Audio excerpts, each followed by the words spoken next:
Hello and welcome to this second part of my top 10 most anticipated pieces of tech for 2014, the early edition. As you will see in the link below, I have already done a first part of this list which counted down from 6 to 10, and this part of the list will count down from 5 to 1. So here, let's get started.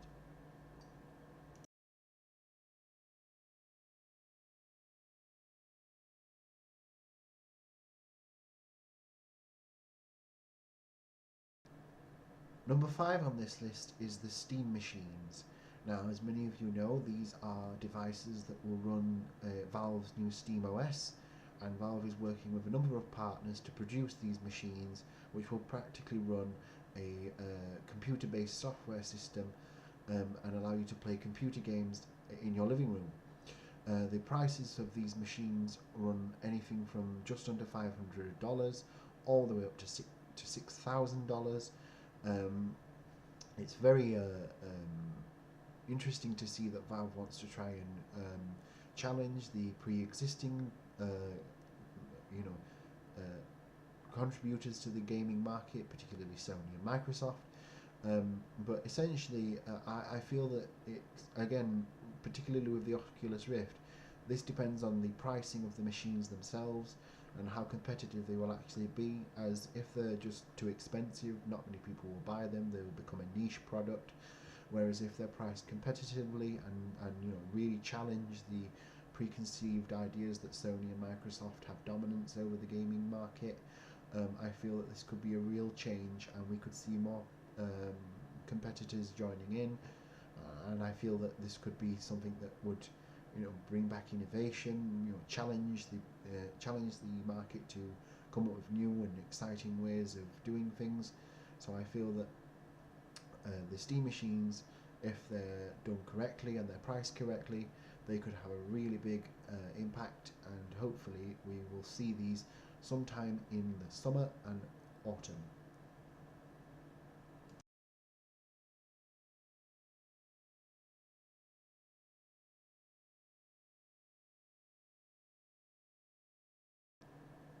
Number 4 on this list is Google Glass. As many of you know, Google Glass is probably one of the most anticipated pieces of wearable tech currently available, and many people have been taking advantage of the Explorer program, which costs around $1,500, or the best part of just under £1,000.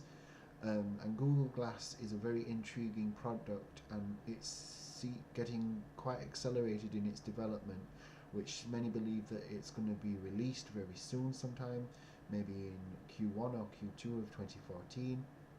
And I feel that it's another niche product, and it depends again on its pricing, how much it's going to actually cost for ordinary consumers to buy. The rumours are that it'll be anything between £600 and £700, and I feel that to be more commercially accessible, it's probably going to have to be a bit less. And knowing Google, they are the ones that are challenging the current preconceived market that things have to be really expensive to be really good, particularly with their Nexus range of devices. So if the Google Glass is priced competitively, I feel that it could become a staple of everyone's day-to-day activities. But I do understand that a lot of people have concerns about the fact that there are going to be people walking around with cameras on their face, and not a lot of people like having cameras pointed at them, and particularly on people's faces. So it just depends on how popular this actual device comes, and that popularity, in my opinion, based down to the price, very very keenly based down to the price.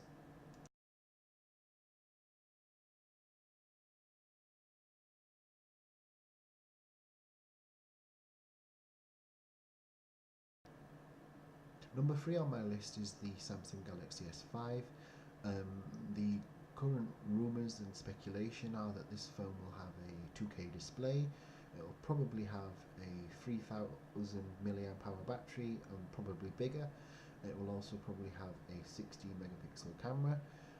It's also probably going to come in two variants, a metal and plastic version, with the metal version being more expensive and the plastic version being the less expensive option. It's probably also going to come with a new UI, as many people have groaned for years that Samsung's TouchWiz UI has become too bloated and overbearing. So I feel that a flatter, simpler UI, particularly based on KitKat, which the Samsung Galaxy S5 is supposed to be shipped with when it's launched, will enable this product to do very well if it's done right, and if it brings the wow factor back to Samsung and its phones, as a lot of people have come too complacent, and people tend to predict that Samsung is going to come up with something bonkers and bizarre that nobody's ever going to use. So I think doing something simple, doing something elegant, and doing something quite restrained will surprise a lot of people, and make them gain some respectability back that they seem to have lost, as a lot of people seem to make jokes that Samsung just does all of these crazy things, as I say. So number 3 is the Samsung Galaxy S5.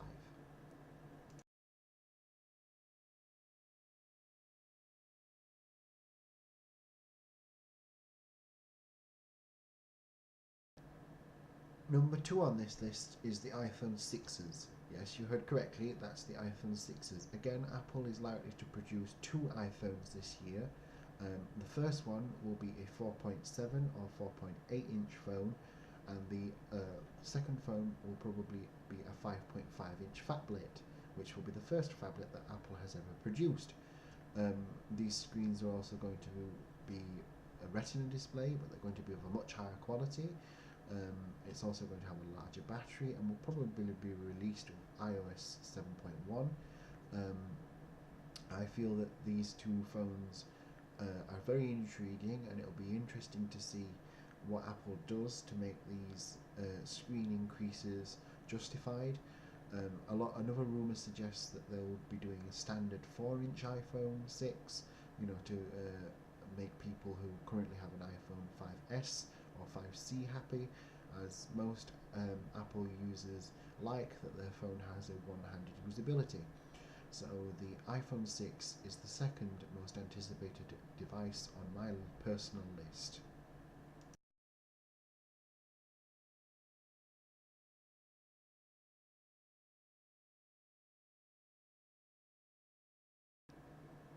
And finally, we have reached number 1. The number 1 most anticipated device for 2014, the early edition, in my opinion, is the Apple iWatch. As many of you know, Apple has been looked at to bring the popularity of the wearable smartwatch to the masses. As Apple has done this several times, it pioneered the smartphone, making it particularly popular with a lot of people. It also pioneered the tablet. And a lot of analysts have predicted that if Apple produces an iWatch, it will be successful, and it will be the first company to properly consumerize the smartwatch as a concept. And I feel that if it's done correctly, which Apple generally does when they make a product, they don't release it unless it's perfect in their opinion. And a lot of rumours are that this device will be based particularly on fitness and health, which is interesting, but I feel that it's going to be part of a crowd, as we've seen in many tech shows in America recently, particularly CES.